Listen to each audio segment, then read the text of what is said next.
We acknowledge that Mount Allison University is located in Mi'kma'ki, the ancestral and unceded territory of the Mi'kmaq people. This land is covered by the treaties of peace and friendship signed centuries ago. We recognize that many of our alumni, students, faculty, and podcast guests live in communities beyond the Mi'kma'ki, across Turtle Island and around the world. As we engage in conversation, reflection, and learning through this podcast, we invite all listeners to reflect on the lands they call home and the Indigenous peoples who have cared for them since time immemorial. As treaty people, we share a responsibility to engage respectfully with this land and with each other, to listen, to learn, and to honor the truths and histories that shape our shared future. Hi, everyone. My name is Carolle de Ste-Croix. I'm the Director of Alumni Engagement here at Mount Allison University. And welcome to When Ducks Leave the Pond, the Allisonian podcast. We are joined today by a member of the class of 2001. Some of you may remember Ryan Vickers was in a BA program. He did minors in French, drama, and commerce. But many of you would know him as not only a brilliant teacher, but the host of Reach for the Top since 2013. He also does a lot of work with Family Feud Canada as a production assistant. We're really excited to have him here today. Ryan, hi, how are you? Hi, Carol. Thanks for having me. I really appreciate it. Oh, it's my pleasure. You're kind of, especially with your work with Reach for the Top, many of us have, heard your name, but might not have known you're an Allisonian. Um, let's start at the top, as they always say, just kind of Okay. like reach for the top. What brought you to Mount Allison? My dad really encouraged me. So back in the 90s and early 2000s, Ontario had a program. It was grade 13 and it was called OAC. So in my grade 11 year, my dad said, we really should start looking at universities. And he encouraged me to look out east and my entire family. So we spent one spring break visiting Mount A, Acadia, and St. FX. And just sort of getting to see the smallness of the campus. I grew up in a small town about an hour and a half west of Montreal, but on the Ontario side called Ingleside. And we were about 1,400 people. I went to a K to 12, K to OAC school with 600 kids top to bottom. My graduating class was 43. So for Okay. me, it was really important to be at a small school.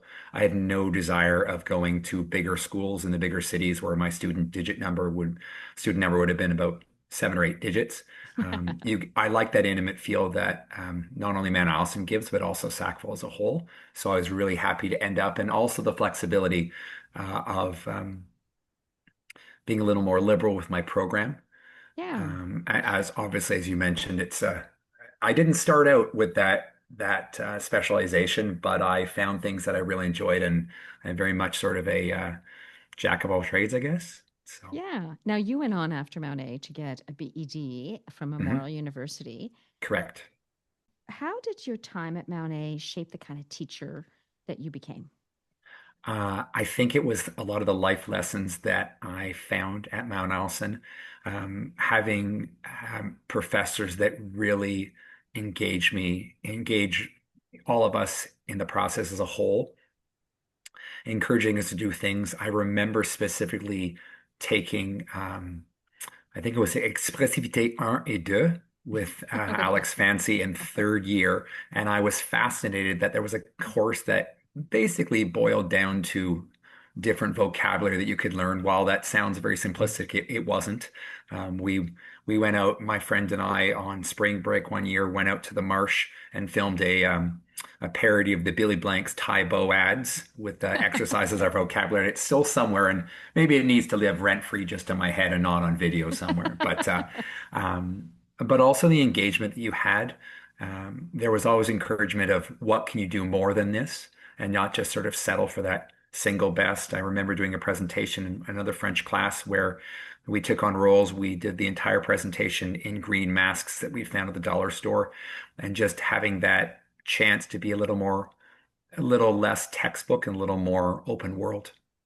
Yeah. And And that's what I bring in my class as well. Now, were there any specific moments or mentors at Mount A that nudged you towards that education, getting that education degree also? I mean, there are a couple that come to mind. The first is Alex Fancy. I was amazed to think that not only there were professors that would teach you cross-curricularly, because we had Alex through French and drama, but also as a card-carrying member of Tentamar. It was a wonderful experience and I love the thought of anyone can be involved. And Yeah. so as you built up through the program, maybe you'd have a bigger role, whether it's off or on stage. But the fact that Alex would sit and write a play every year with our input fascinated me. And the memories that I have of going on the Tentamar tour in 2001 are second to none. Just showing up at a school, you have 15 minutes, go. And you had to go get and change. You had to get set pieces on, and you had to be ready with the structure, and then do a 1 hour performance with music. So that really, I'm still like many of us in contact with Alex these days, and can't say enough. Um, and also, I work closely with John Perkin when he was at Mount A, um, doing some things at the Mount Allison Chapel, but just getting also I love taking his oh my goodness, what was it? It was Apocalyptic Consciousness, I think was the course. That so sounds like John Perkin. And I mean, that's not something that I initially would have thought of, but I thought this is something different. And that's one of the things I really loved about Mount A was the chance to diversify. Yes, I have my credentials as they are, but I remember taking courses like this. It was nice to be able to take courses that you could fit in interest-wise as well. And one final shout out to Theo Vanderpool, who was my accounting teacher, who for a guy that has an arts background is not something that he had on his bucket list. But I remember being very fascinated, and I don't teach accounting right now. I did in a past life when I taught high school. But my love of numbers is partly because of him. You hear that story so often, right? You kind of Hmm. take one course just because you have to take a course, and suddenly you're Yeah. completely enthralled with a course and a professor in a field, and suddenly it becomes your minor, And which is and and fantastic. and astronomy as well for a guy that's not super science brain. Oh my goodness, I'm Bob Hawks. Bob Hawks. Yeah, I was amazed being out in the slightly chilly New Brunswick winters, but going up and looking at the stars. And again, as Mount Allison, I don't know if it's the case right now, but at the time you had to have at least 6 credits in each of the four major domains. And there's a course I never saw myself taking, but a friend of mine, we jigged it so we both could take it together, just have a partner in crime. And I just found it quite fascinating. Ever so often, love just going outside and getting away from light pollution, maybe in a forest, and just looking up the stars and thinking about things.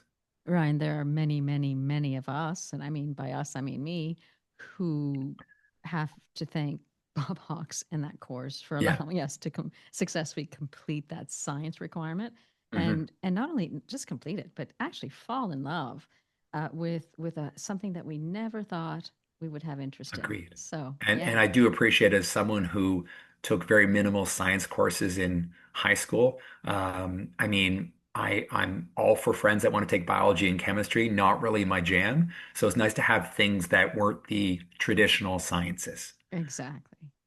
Now you've taught both in French and English in Hmm. multiple provinces. Yeah.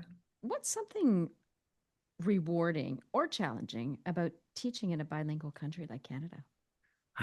I love bringing a second language to my students. It's difficult a little bit difficult the way Ontario is set up. So if you're at a French immersion school, you're taking, at least in my school board, from grade one onwards. In the core system, we're only from grade four to grade nine. So you really want to get the students engaged as we go in. I had the pleasure of teaching a grade 4 or 5 class, first period every day this year, which I absolutely took delight in. They were super engaged. There was a mutual respect for one another. And the best thing I love is when they want to come and speak to you in French outside of that classroom setting when they don't need to. And just, not that you need it. It's always interesting as a teacher. Sometimes you're lucky enough to get a few little treats from students, and I don't ever need that. I really, really don't. But what means the most to me are things like the card saying I enjoyed French or thanks for getting me involved. Because I remember not only in university but in high school, those teachers that made learning fun. Yeah. Um, but I also think it's uh, with a second language to get involved with them, but also and not just that, but outside of the classrooms, I like to do a lot of activities and get the students involved in things. I love it too when kids will come to me. I'm going to Montreal in 3 weeks. And I say things like just, bonjour, salut, comment ça va? Just giving that little confidence boost. When I went to Montreal, I loved um, talking in French. So Do you think that language and culture change how students learn? I'm a big fan of the theory of left brain, right brain. I don't know all of the semantics of it, but the thought of getting your brain to exercise because of that second and maybe even a third language at one point. So maybe French is not their strongest point, but if it can open up their brain and get them to think a little differently, I think it really helps. I live in an area that ostensibly isn't super French based. So it does take a little more getting to go. Um, One of the most delightful things I did, not only the 4-5, I teach special education French at my school Wow. as well. And the students, I have a small community class of 5 students that I teach once a week for French. And there's a wonderful show from my childhood called Télé Français, which, if you know it, is 2 kids and a dancing pineapple, which out of context doesn't make sense, but it's all on YouTube, and the kids really enjoy it. And one of my students points out, Mr. Vickers, I don't think that green screen effect is really real, and I have to point out it was 80s, and TV Ontario did what they could, and they do a great job still. So Well, that actually leads me to something else that came to mind. You've been teaching now for a number of years, and I probably shudder to count how many, but go on. but really, you started teaching at a time where technology, green screens, etc., was, at a certain point. And Yeah. now we've got students that are going to be experiencing AI in the classroom. hmm How do you think, in your view, like, how does a successful student look like? How's that definition changed since you started teaching, especially with all of the internet, all of those things? Yeah.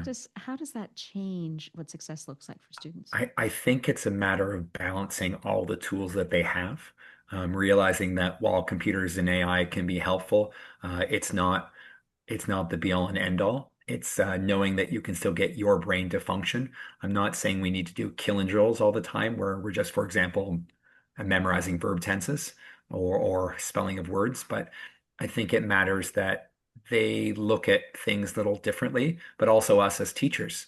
I can't pretend to keep up with the latest social media trends, but you can at least try to engage them. We're really lucky at my school.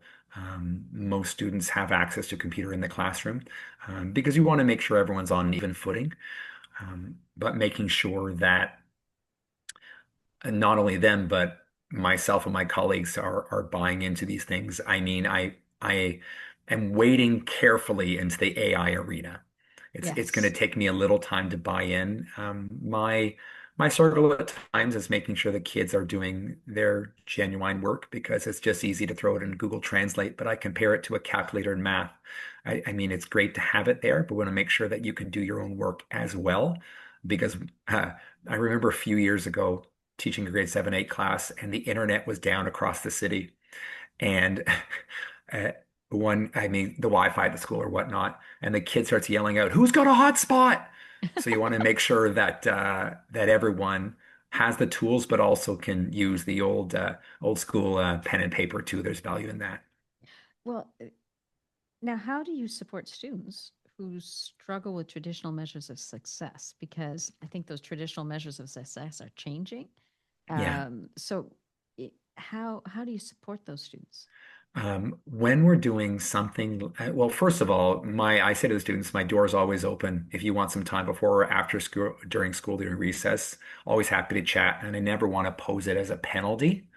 If you want just 10 minutes, just sit down and we can have one-on-one because in a class of 25 to 30 students, it's in a 40-minute period. I can't give all the attention to every student that I'd like to all the time, unfortunately. And that's just the way the system is. And It's not perfect, but we try our best to deal with it.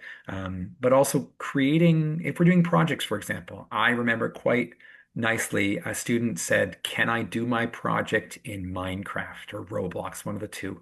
I said, "Sure, as long as you're covering what we need." And the kid had labeled his boxes with the French words that he needed.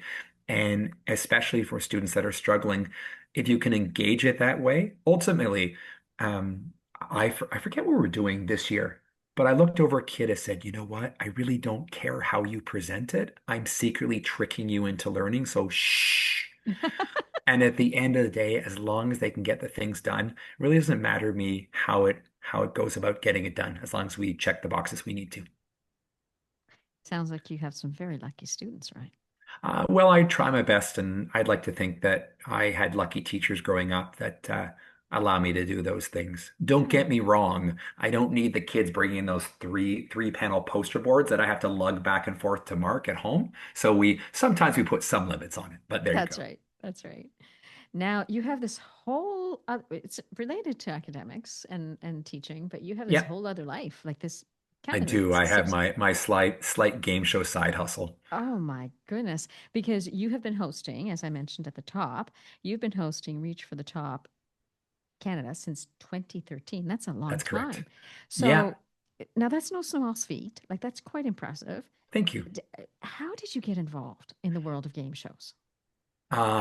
So I mean, for Reach specifically, I had a math teacher, Mr. Meldrum, in high school who said, "Do you want to try this Reach for the Top thing?" I said, "Wait a minute, I get time off to go play a game show?" "Yes, please." So I played in high school. And then, I mean, I watched game shows as a kid incessantly. I know everyone says, "Well, I stayed home and watched Price is Right when I was sick." Well, I watched Price is Right and Wheel of Fortune and Scrabble and Press Your Luck and Sail the Century and In Definition and. We can go on for days. And then, as far as appearances go, my last year of high school, Wheel of Fortune was having tryouts in Toronto. Sent in a whack of postcards, won a spot from the draw. One thing led to another, and May of 1997, I appeared on Wheel of Fortune, and I actually paid for my Mount Allison education on the show. No. I did. I won No. $28,000. American? American. Now, after No. taxes and forfeiting my prize, it came out to about 20,000 Canadian. So that paid for tuition at the time for 4 years, as well as a nice little trip to London to see some friends. So So, I mean, that's pretty unique. That's I a, mean, I don't knock that over. I mean, it was fun. I did have the VHS copy with me at Mount A, and then people are like, "I don't believe it." I'm like, "I have something to show you."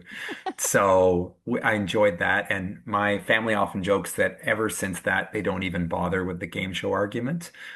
yeah. I have, as of an airing of a show last week, I'm up to 14 appearances, so that's kind of my jam. So That is a cool gem. Now, do you remember at Wheel of Fortune what the that final wheel word, what the phrase of the word was? yeah, so I was on a format at the time where you could win, if you won your show and got enough, you come back for a championship episode on the Friday. So I won enough Thursday, came back for the Friday.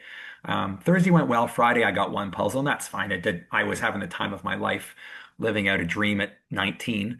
And the last puzzle was Gopher. I remember that specifically because I did not solve that puzzle. I did not win the pair of Harleys. And actually, most importantly, I didn't get my mother on TV. That truly was the saddest thing of all. I didn't, Oh, 19-year-old, I would have done nothing with the Harleys, but I mean, it was exciting time. It was my mother's birthday that weekend, just when we were taping in Los Angeles, and then to sit and watch have 20 high school friends over on a day in May when well, I didn't say anything to anyone for the results. So so they just must have. I mean, everyone must have just lost their minds. So excited it for was you. a collective losing of minds, and it was really fun to see. And making the front page of the newspaper was surreal. Somewhere in the back office that I have here at my apartment, there's a scrapbook of all the things. My dad at the time was a school board superintendent, so he printed out all of his internal emails, getting congrats, and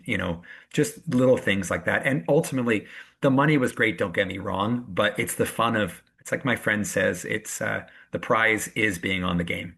It really is. And that's why I keep doing it over and over and over. So Wow. Wow. Now, So you did that. Yeah. You went to Mount A. Mhm. What would have been the kind of the next step in your game show world? So there were various appearances on shows in English and French Canada, one in France, one in the UK. I believe I've now been the reason they've closed a loophole on a game show in the UK. They're like, we can't have non-foreigners anymore. So So you would like you'd find out where the auditions yeah, were? I mean, I had some time off from work in 2009 and wrote an email to a production company of a show called Countdown, which is very much an institution. It's been on since 82 in the UK, and did the test over the phone. I mean, I didn't win on the show, but getting to have that experience, being on a show in France was a huge deal for me as a French teacher to say to the kids, maybe this isn't your thing, but look what a second language can do if you want it to. It was basically like Wordle but Right. with 10 letter words in my second language. So it was a bit of a challenge, but we had fun with it. And then in 2010, when I had some time off from teaching, I took a sabbatical year. I knocked at Reach the Top's door, having been a coordinator in my league and having played it as a kid and coached. And they let me in 2010. And I started just by writing and editing packs because I had that background. And then in 2013, I was asked to host full time. And I mean, by full time, I mean we're not on TV like back in the CBC days, and I understand that in TV Ontario and whatnot. But we've been running a national program since basically the 60s, and I've got to host the national championship since 2013. This year was actually especially exciting because it was the first time we were outside of Ontario since 2008. We're in Calgary for the national championships. And the big news is that we're in Moncton next year, which I'm delighted about. So, No. I mean, it hasn't officially gone public, but I'm happy to leave that in the podcast because too many people know it. It's going to be at Okay. Bernice McNaughton in Moncton. No. Oh, you So, are kidding. no, That is incredible. I'm really one of my big pushes is to make sure that Reach is represented nationally in every pocket of the country. The last time I was down in New Brunswick for a considerable time was in 2022, and I hit 15 schools in 5 days, Yeah. including a lot of schools in New Brunswick. I did one crazy day in PEI. And then was over to Newfoundland as well as Nova Scotia. So I'm a big fan of getting the game, growing that. We started a grade 7-8 junior league 4 years ago nationally, and we've been doing national championships for that online. And it's a big thrill for me. So for our listeners who are have not seen the game, Yeah, can you explain the structure and how sure. teams advance? Yeah. So basically, Reach for the Top is a game. Think of it as Jeopardy for kids. There's two schools, four players from each school play a head-to-head buzzer race. If you win your area championship, you get invited to the provincial tournament. If you win the provincials, you get invited to nationals. And one of the exciting things for teams too, especially the grade 7-8s, is this will be the first year the grade 7-8s will also be at the same venue as the grade 9 to 12s. So everyone's going to be in Moncton this coming year.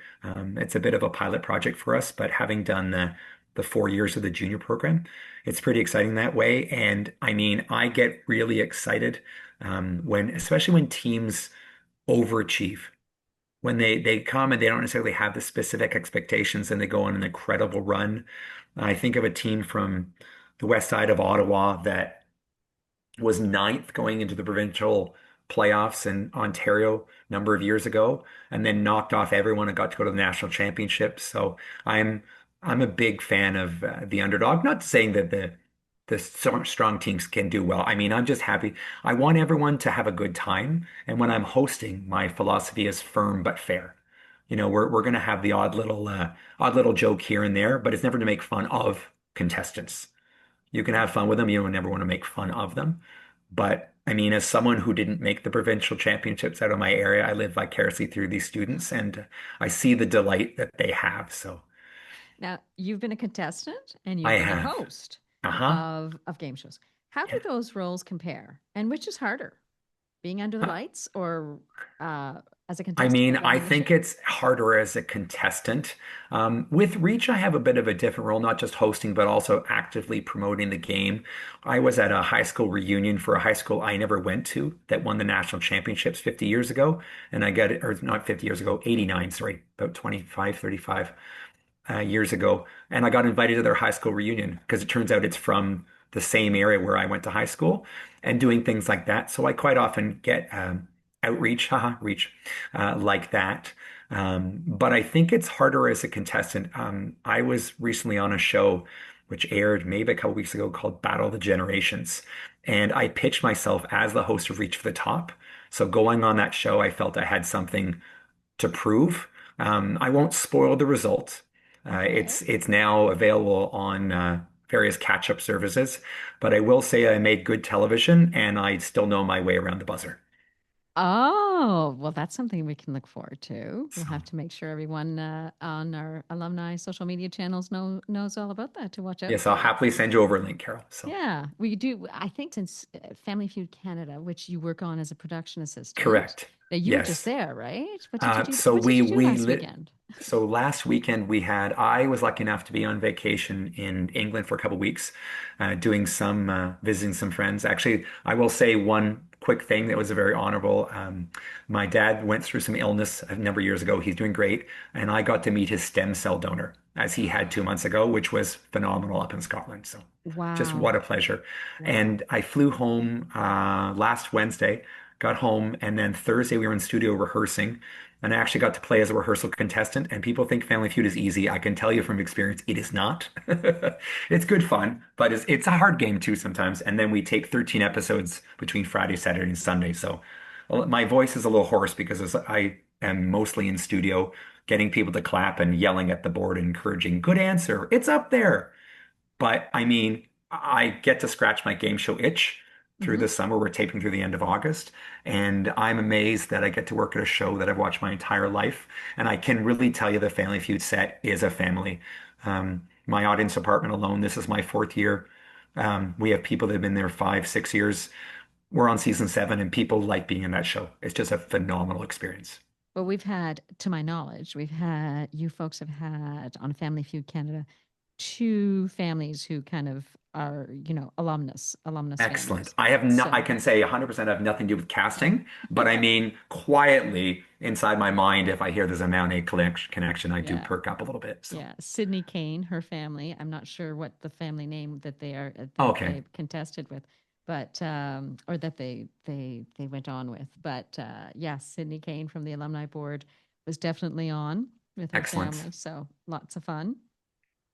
Now, what's kind of your funniest or most unexpected moment from either side of the buzzer? Like, is there like some great Um, some really funny story that sticks out from any of the yeah. work you've done? Well, for hosting, we were at University of Toronto Schools, UTS, which is an independent school in central Toronto, and we had nationals there for many years. And the format used to be that we would do 8 games in a row. We would simulate the television experience, but it wasn't being filmed, but so that everyone's in the auditorium watching all the playoffs and everyone gets their moment to shine.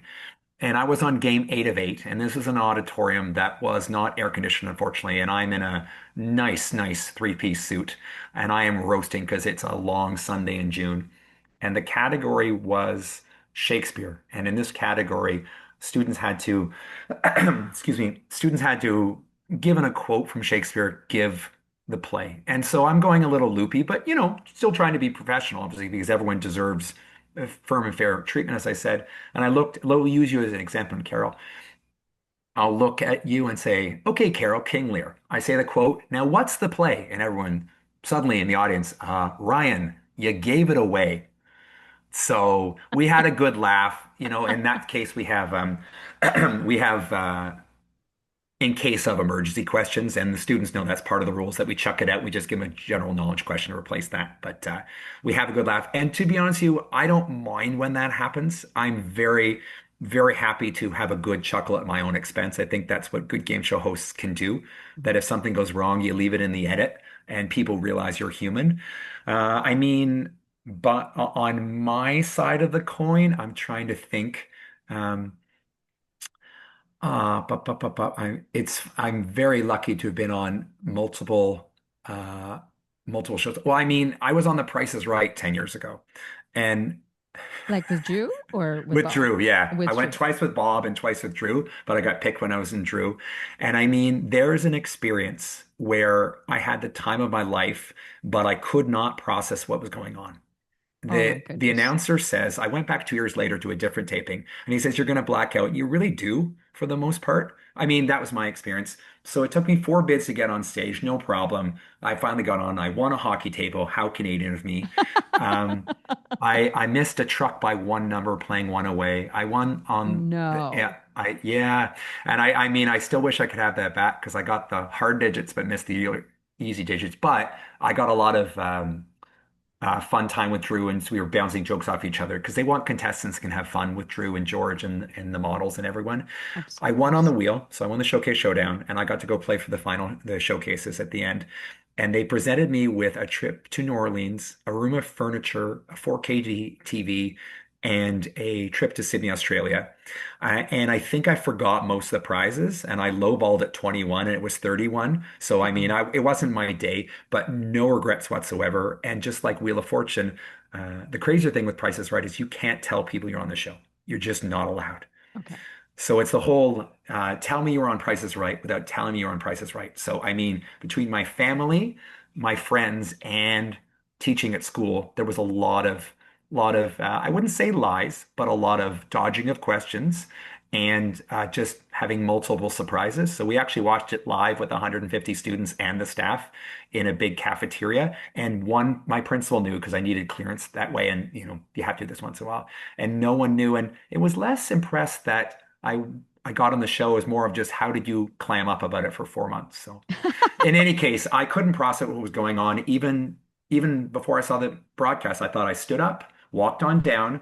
Oh no, no, no, no. No. I just flailed my arms and went for it. But crazy great experience. So I'm thinking we might need, if there's a tape involved here, we might need to like put some of this video yes, on when we release I'm this happy. podcast. We'll have some emails back and forth for sure. Okay. All right. We'll I- get I'll, I'll open up the vault, Carol. Not a problem for mayonnaise. So we, we'll get Casey, our production assistant, on all that. I'm going to ask you a question. You don't have sure. to answer this one. Okay.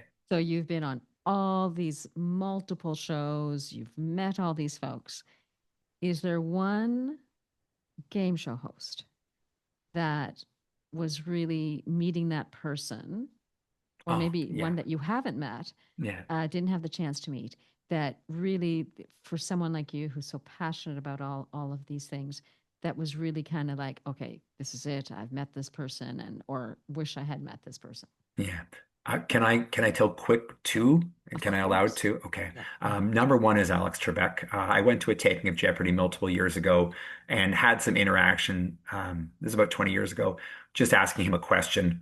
Does he take question in the audience? Because I said, "Hey, I have your old job at."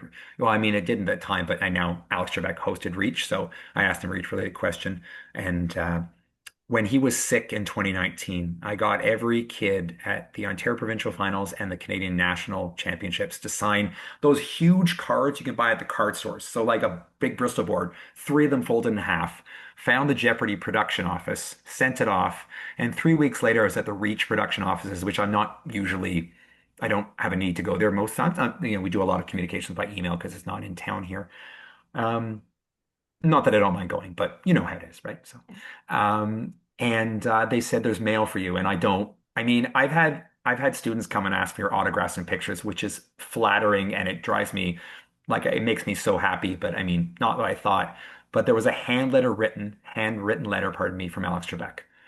And that No. is that is 100%, and it was addressed to me, I think, because I sent off the stuff. Hmm. And that is in my, I have an entire game show wall of just souvenirs of things I've done over the years, and that is the prized possession by far. I can So that imagine. that I means the can world to imagine. me.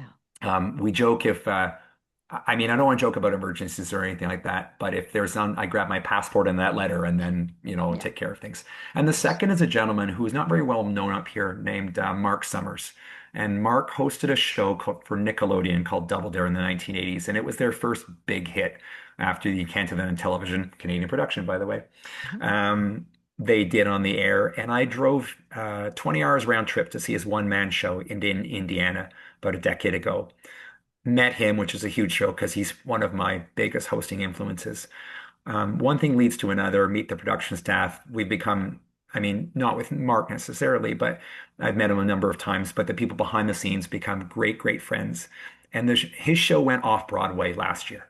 And I got a message from the director saying, "What if I need 200 trivia questions for an off-Broadway show? How does that happen?" I said, "You let me write them." And that's how my trivia questions got performed by a performer that I adore off Broadway, which was amazing. And I went twice to see the play, and I was like, this is insane. One of my favorite game show hosts is reading my material. And I love Mark because he's been through the ringer over his career, but he just every no shouldn't be a no. It's a not yet.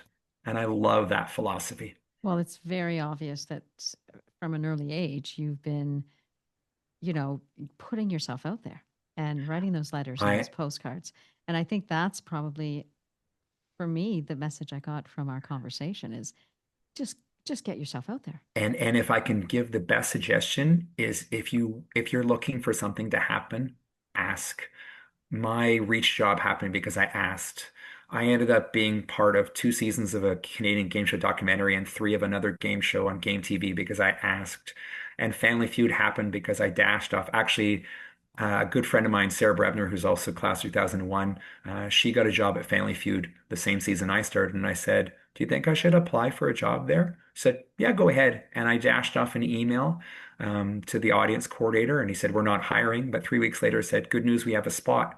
And Wow. I mean, I moved mountains for that show because it's just such a happy place to be. So you never know unless you ask. That's great advice. It's hard to believe, Ryan, but our time together It's is that drawing to time. an end. I know. I have one last question for you, though. Okay. Looking ahead, Yeah. what keeps you inspired? Are there still dream projects or goals that you're chasing? I mean, especially in the last few years, since it was a little more safe to do so, it's the traveling. Um, I uh, I joined a group called Park Run many years ago, and the idea is to complete a 5K course, running, walking, trotting, pushing your kid in a carriage, what have you, in a buggy every Saturday morning. And I'm now at 128 of those I've done, and 9 different countries. So, chasing new ones of those. I just finished what's called my parkrun alphabet, where you get one parkrun of every letter save X. And it did require a couple of flights over to Europe to get that done because certain letters don't exist here in Canada. But and actually Wow. just met a Mount A alumni at it was with my good friend Christopher Bowman, class of 2001, and we were Yeah. running together. And then we met Sarah Fellner, I believe is her name, who's just retired from Mount A, and we ran with her at Butter Trail in Tatamagouche and love doing that. But also the game show dream continues and just seeing sort of what more experiences I can have with that. And if I can combine game shows and traveling, it's even better. And I'm working on a book. I started during the pandemic. I haven't touched it for a while, but we're at 75 pages single space so far, and just trying to write down my game show experiences. And the goal is to sell one printed copy, and I'm okay with that. So I think you're going to sell more than that. It's a fascinating tale. It's funny you mentioned Chris Bowman. He's also, well, he and his mom yes, lived a dream, right? Three yes. generations. His mother, a At Maori Carnegie dad, Hall. Yeah. exact, and Yeah. his young daughter singing at Carnegie Hall this Yeah. spring. Like, wow, just Chris and I absolutely amazing. met the first week at Thornton. Back in the old days, we were the last all-male Thornton year. That's how long ago it Oh was. my goodness. So, Yeah, it's but that's what happens with the Mount A connection. You make so many connections. I walked in to get my hair cut one day a number of years ago, and someone had a Mount Allison golf shirt on. It turned out it was someone working for recruitment, and he was just in town for a university fair. And it's just that connection you make everywhere for Mount A is wow. wonderful. It is. It certainly is. Ryan, I've loved our conversation. Oh, thank you for having me, Uh, Carol. I really it's appreciate it. it's a unique story. I'm really looking forward to reading your book, and Thank your goal you. has I been look reached forward to because finish. I will buy that first copy. Oh, thank you. I will personally autograph it for you, Carol. Wonderful. Listen, Ryan, keep in touch. Will Let do. us know what you're doing. We love to share all these stories. And thank you for your insight. Thank you for your obvious love of your students. And Thank you. you hear it in your voice, both the students in your classroom and the students that you work with at Reach. These are very unique stories, and you've had quite a path. And Well, and I we're thank Mount Allison for the education they gave me too. So yeah, we're really proud of you. Thanks, Ryan. thank you.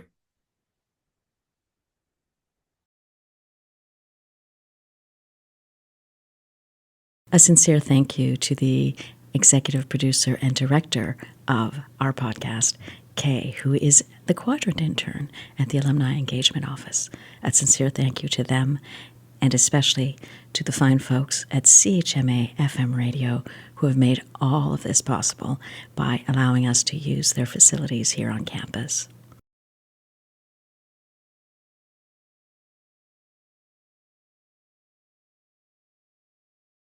Mount Allison strives to be a safe, respectful, and welcoming place for people of all genders, diverse sexualities, gender identities, and gender expressions through education, programming, support, and advocacy.